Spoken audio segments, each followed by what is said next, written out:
Prova do Detran. Você quer passar nela ou não quer? Se essa é a sua intenção, então cola aqui. Vou te mostrar agora as questões mais cobradas nos exames do Detran de todas as regiões, inclusive na sua região. Se tu tá querendo passar direto, passar de primeira na prova do Detran, então se eu fosse você não saía do vídeo de jeito nenhum. Meu nome é Sidney, esse é o canal Sim Passei. O que você vai fazer antes de mais nada? Se inscrever aí, porque todo dia tem conteúdo novo. Vamos começar. A primeira questão muito cobrada na sua região é essa aí, dá um confere. Analisando a sinalização e as situações apresentadas, você conclui o que, pessoal? Que uma moto virando à esquerda na terça-feira às 8 comete infração? Que um caminhão virando à esquerda na quarta-feira às 11 não comete infração? Olhando para essa foto, você conclui que conversão à esquerda é proibida para qualquer veículo que não seja ônibus nos dias e horários descritos? Ou todas as afirmativas são verdadeiras na sua opinião? Você pausou o vídeo? Você chutou em qual? Bora ver se você acertou ou não? Confere aí. Essa placa, pessoal, ela proíbe, olha só, qualquer veículo que não seja busozão, ou seja, ônibus, de fazer conversão à esquerda. Porém, de segunda a sexta, entre 7 e 10 da manhã. Em outras palavras, para ônibus, a conversão está liberada sempre. Então, com isso, o que se conclui? Vamos ver? Que motos virando à esquerda na terça-feira às 8 comete infração, sim senhor, porque está dentro do dia e do horário de proibição. Ah, tá certa. Caminhão virando à esquerda na quarta às 11 não comete infração não, pois está fora do horário de proibição descrito na placa. B tá no esqueminha aí. E quanto ao fato de conversão à esquerda ser proibido para qualquer veículo que não seja ônibus nos dias e horários descritos, tá certo ou errado? Sim, é exatamente isso que a placa informa. C tá sagaz. As três estão certas, estão todas ok. Você vai marcar a letra D de dado. Fala se esse trem aí é sinistro com força, não é? Tá doido? O trem embolado, pode, não pode, horário não pode, tem dia que pode, tem dia que não pode. Eu te aconselho a voltar essa parte do vídeo, assistir isso umas 2 ou 3 vezes, pra você ver direitinho o que tá falando na placa, o que pode, o que não pode, pra se cair essa questão, você não chegar lá e marcar errado, hein? Vai, vamos ver a outra que tá caindo aí na sua região, é complicadinha também, sinistrebinha, olha aí. Infração grave, com penalidade de multa e retenção do veículo até a apresentação de condutor habilitado, é aplicado em qual dos casos abaixo, galera? Seria no caso de uma pessoa ser flagrada dirigindo sob a influência de álcool ou de qualquer outra substância psicoativa que determine dependência? Seria no caso de um condutor recusar-se a ser submetido a teste que permita certificar influência de álcool ou outra substância psicoativa? Seria no caso de forçar a passagem entre veículos que, transitando em sentidos opostos, estejam na iminência de passar um pelo outro ao realizar a operação de ultrapassagem? Ou, na sua opinião, infração grave é conduzir veículos sem utilizar cinto de segurança? Em minha modestíssima opinião, eu acho que essas paradas de infração, grave, gravíssima, média e leve, são trem do cão. Mas eu te digo, fique tranquilo, fique tranquila, eu tô aqui para te ajudar, para fazer você acertar essa questão de forma facinho. Dá uma olhada. Dirigir sob influência de álcool, pessoal, isso aqui da letra A, recusar-se a fazer bafômetro, letra B, e forçar passagem entre veículos, letra C, são condutas com potencial enorme de dar muito ruim. E na maioria dos casos, o que tem muita chance de dar muito ruim é considerado infração gravíssima. Então o que está na letra A, na letra B e na letra C são infrações gravíssimas. Com essa dica você já sabe que infração grave com multa e retenção do veículo até a colocação do cinto ocorre nos casos de conduzir sem cinto de segurança. Tem muita gente que acha que é só o condutor que é obrigado a usar cinto de segurança. Não, é o condutor e qualquer outro passageiro. Se o condutor tiver com cinto e um passageiro tiver sem cinto, a ferrada é a mesma, a multa é a mesma, a natureza da infração é a mesma, infração grave, tá bom? Bora dar uma olhada em outra questão que tá caindo aí na sua região para você acertar e passar direto? Vamos! Sobre a aplicação de regras preventivas nos semáforos, Marque a alternativa correta. Devemos parar mediante a luz amarela somente se o tráfego estiver congestionado? Não, pessoal, não. O que se aconselha é que você pare na luz amarela ou pelo menos reduza bastante, atravesse o cruzamento com cautela, já pronto para pisar no freio em qualquer situação. Letra B está dizendo que, como não é infração de trânsito, podemos avançar na luz amarela, pois o outro veículo é que deve parar na luz vermelha? Também não. Na lei, realmente não existe infração de trânsito por avançar no amarelo, tá? Quanto a isso, não tem, mas aqui está falando de direção defensiva. E se aconselha na direção defensiva reduzir ao se aproximar do semáforo no amarelo, olhar com atenção, olhar com cautela, atravessar o cruzamento com cautela ou parar, que é o mais indicado. Como não é infração de trânsito, podemos avançar na luz amarela, pois a preferencial é nossa? Pessoal, a C está repetindo um pouco da B, né não? Então a explicação é a mesma, não se deve avançar só porque não é infração. Então nesse caso sobrou a D para marcar. Devemos sempre reduzir a marcha diante da luz amarela e parar antes da linha de retenção. Eu creio que vocês já entenderam bastante, né, o contexto da pergunta e da resposta, mas só para deixar claro, amarelou o semáforo, reduza a velocidade e pare antes da linha de retenção, porque quando amarela, em 2 segundos depois vai envermelhar. Se você tentar avançar, forçar a barra, talvez não vai dar muito bom não, é isso que está falando. Captou a ideia? Então, se captou, vamos ver mais uma. Rapidinho.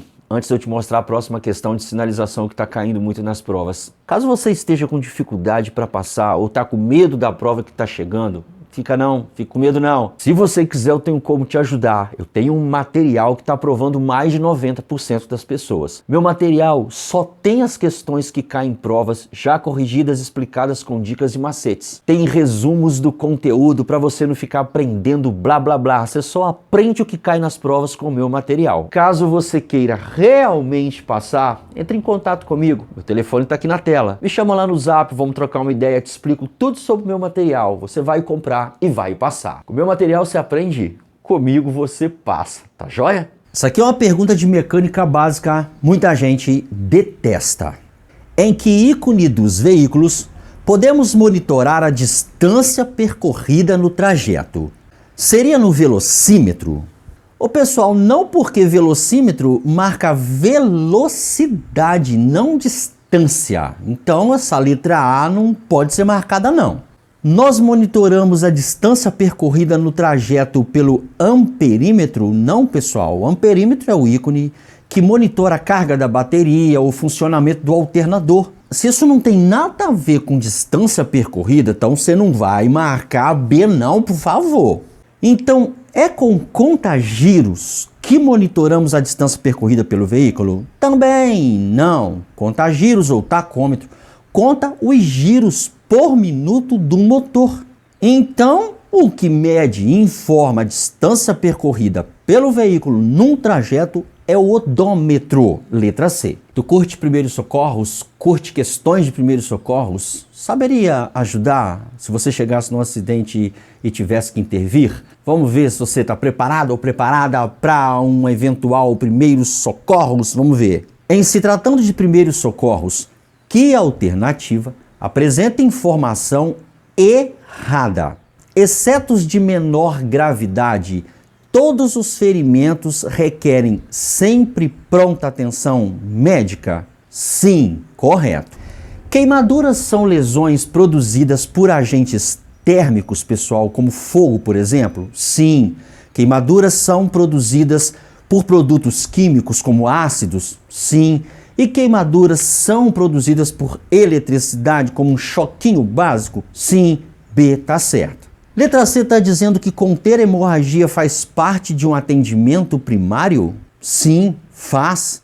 Agora, dizer que a primeira ação a ser tomada no local de um acidente é ligar imediatamente para o socorro está totalmente errado, porque a primeira ação a ser tomada numa intervenção de acidente é sinalizar para evitar novos acidentes, novas colisões. 100% das vezes que perguntar nas provas do Detran qual a primeira ação a ser tomada no atendimento médico, no socorro de um acidente, melhor dizendo? a resposta vai ser sempre a mesma, pessoal. Sinalizar para evitar novos acidentes. Depois disso é que você faz o resto das coisas. Avalia as vítimas e liga para o socorro. Primeiro sinaliza, avalia o estado geral das vítimas, liga para o socorro em terceiro lugar. A letra D tá falando que a primeira coisa é ligar para o socorro. Tá errado. A questão não quer que marque errado. Então marca D. Ué, simples assim. Vamos ver a outra? Analisa as afirmativas abaixo e conclua. Vamos lá. Um dos impactos que os veículos automotores provocam no meio ambiente é a poluição do ar e poluição sonora? Sim, veículos muito barulhentos e enfumaçando demais prejudicam nossos ouvidos, nosso planeta. Tá certo isso aqui? O CFC, cloro, flúor, carbono presente nos aparelhos antigos de ar-condicionados veiculares podem contribuir para a destruição da camada de ozônio?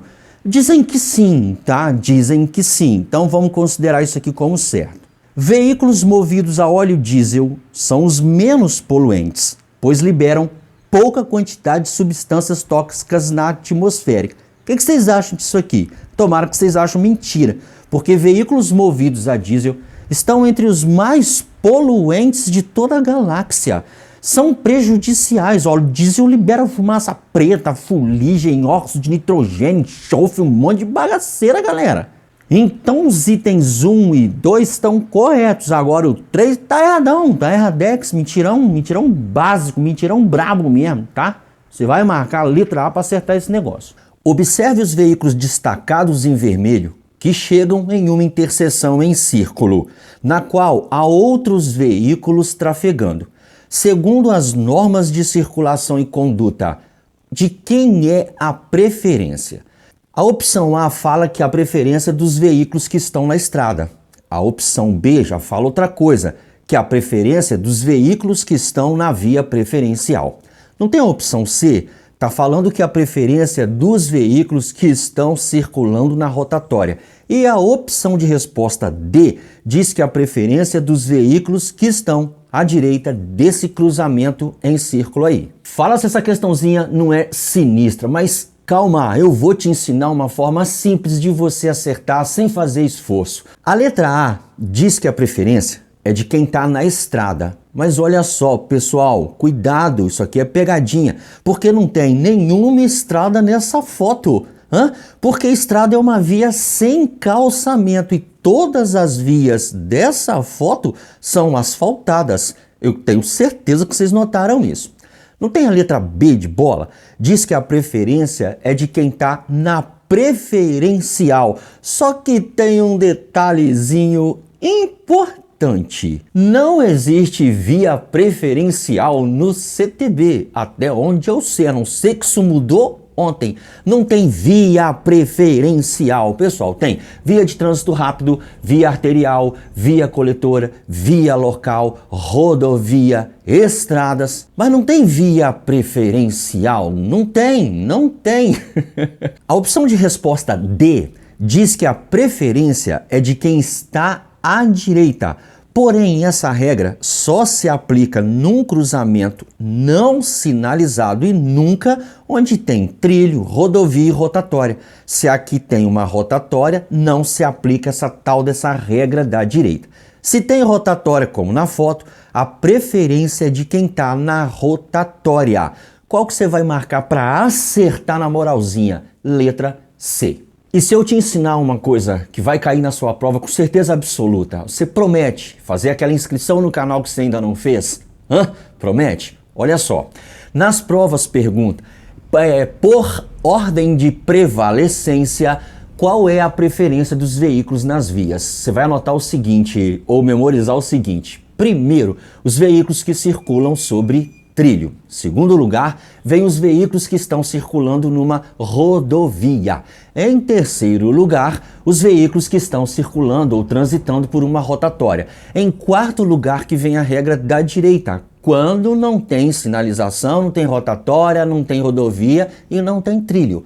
Anotaram isso aí? Se eu fosse vocês, eu memorizava, porque isso pergunta em 9 de cada 10 provas. Respectivamente, ou seja, na ordem com que vai ser perguntado, documento veicular de porte não obrigatório, habilitação provisória, licença de aprendizagem e habilitação definitiva estão em que opção? A opção A diz que o documento veicular de porte não obrigatório é CRLV, que significa Certificado de Registro e Licenciamento de Veículo. A habilitação provisória na opção A está falando que é a PPD, Permissão para Dirigir. A licença de aprendizagem, a opção A está dizendo que é LADV, Licença de Aprendizagem de Direção Veicular. E a habilitação definitiva, a opção A está dizendo que é a CNH, Carteira Nacional de Habilitação. Quando você lê a opção B, CLA, PPD, LADV e CNH, você não acha que é ela? Se você ler com carinho e atenção a letra C, CRV, PPD, LADV e CNH, o que você acha? Nessa aqui não? E a letra D, que apresenta as opções DPVAT, PPD, CLA e CNH? Fala pra mim, pessoal. Documento de porte não obrigatório, habilitação provisória, licença de aprendizagem, habilitação definitiva, está em que opção? Cuidado quando na prova aparecer a palavra respectivamente, né, editora? Porque quando aparece a palavra respectivamente, significa que você tem que responder na ordem com que foi perguntado ou foi apresentada. Quando não tem respectivamente, você pode responder em qualquer ordem, desde que esteja certa. Quando vem respectivamente, você tem que responder na ordem exata. Toma muito cuidado com isso aí, tá bom? Pessoal, vamos lá. O primeiro documento tem que ser o de porte não obrigatório. O segundo, tem que ser a habilitação provisória. Depois vem a licença de aprendizagem. Por último, a habilitação definitiva. Documento do veículo que você não precisa portar é o CRV, Certificado de Registro de Veículo. A habilitação temporária, que depois você troca pela definitiva, é a PPD, Permissão para Dirigir. Qual o nome da licença que autoriza conduzir veículo em via pública para fins de aprendizagem? O nome disso é LADV, Licença de Aprendizagem de Direção Veicular.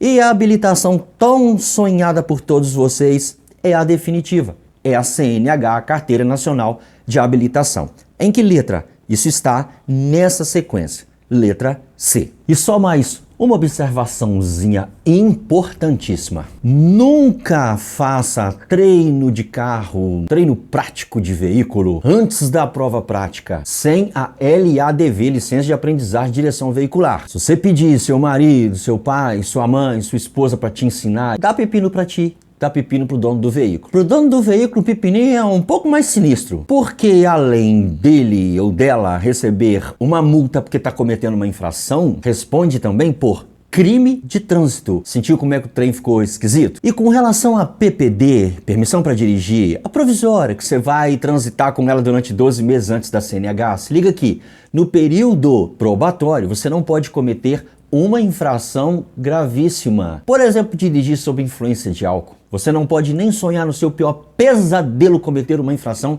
grave. Por exemplo, dirigir sem cinto de segurança. E também não pode cometer mais de uma infração média. Por exemplo, dirigir com o braço para fora ou jogar coisas, objetos na via. Tá? No período probatório não pode cometer nenhum desses 3 tipos de infração. Vamos ver a outra que está caindo na sua região? Vamos lá. À noite, olhar diretamente para os faróis dos veículos que vêm em sentido contrário ao seu é recomendado para se evitar cegueira?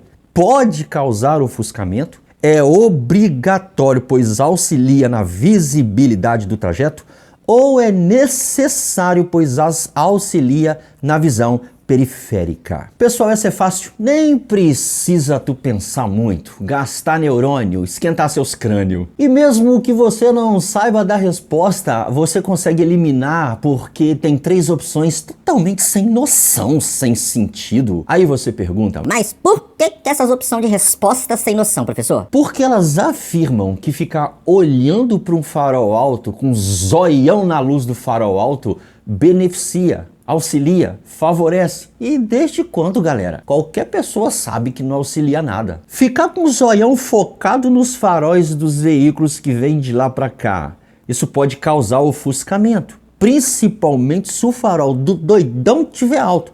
Aí é que ofusca sem dó. A resposta certa é a letra B de bola. Tu curte mecânica básica? Eu não. E a maioria dos alunos também não gostam, mas você tem que saber porque cai nas provas. Fazer o quê, né? Se liga nessa questãozinha de prova que tá caindo aí na sua região de mecânica básica. E relacione o item automotivo citado com sua principal função. Então, bora analisar essa jossa para relacionar esse treco com o trem que ele faz. Item 1 tá falando sobre canister. O que é isso? Tem como objetivo coletar o vapor do combustível gerado no tanque. É para você não ficar doidão respirando vapor de gasolina dentro do cockpit do carro. Item 2, catalisador. O que é isso, professor? É um equipamento obrigatório, pessoal, que fica no tubo de escapamento. Ele promove a destruição das substâncias poluentes liberadas pelo motor. Não tem o item 3? Está falando de um tal de filtro de ar. Para que serve isso? Serve para evitar que as partículas de impureza do ar cheguem à câmara de combustão do motor. Então a resposta certa que tu tem que marcar é a opção B de bola. E não perca seu sono se você não manja de mecânica básica não, porque eu criei aqui neste humilde canal um vídeo com resumão de mecânica básica. Se você assistir esse vídeo, você não erra nenhuma questão de mecânica básica nas provas do Detran, eu te garanto, não erra não, porque eu fiz um resumão, simplifiquei para tu, mastiguei, eu vou te entregar. Só assistir e decorar. O link para esta aula, para esse resumaço, vai estar aqui na descrição desse vídeo. Terminando essa aula, depois que você deixar um like e se inscrever no canal, assiste esse vídeo sobre mecânica básica que você vai ver. Você não erra não.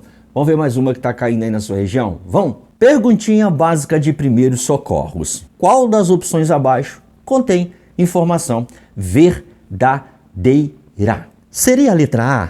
Passos largos de uma criança podem ser usados para medir a distância entre um acidente e a sinalização. O que vocês acham disso aqui? O CONTRAN recomenda que essa distância seja de no mínimo 30 metros. Mas a maioria das pessoas não carrega 1 metro, uma trena, um equipamento para medir. Então o que se faz?